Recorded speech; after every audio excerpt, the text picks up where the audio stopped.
Shaladan will take a general mission nagare Kordana Chitwalk.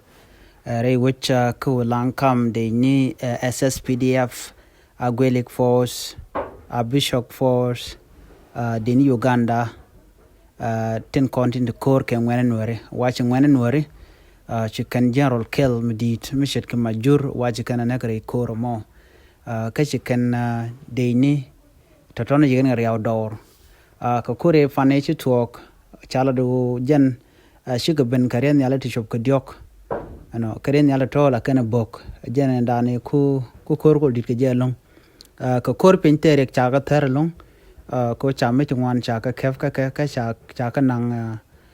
nang torbiele shop karau ano re kor mone ni ren yala ten content bok kan kon la kula dwai ka day shu ko kor pinyene ne chaga ter kan ni konte la jang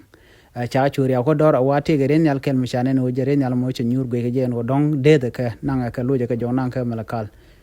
ko che katara mi di long che ben ka ere kura me ne bi je be long ka tet ko shanga dan we mal we ben be je long kan te jang ta ka balit gwazamo be ken be de be kenenen so kor ngodo we ka we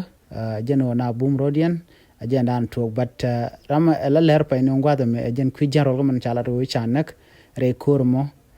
kana me shi aling panan o te ke jarol kel mi rode nyoko magaga rode re torbiel nyok ke tama jure dan so ajen ler mo ne dong che jogo no biata mal ban jemu den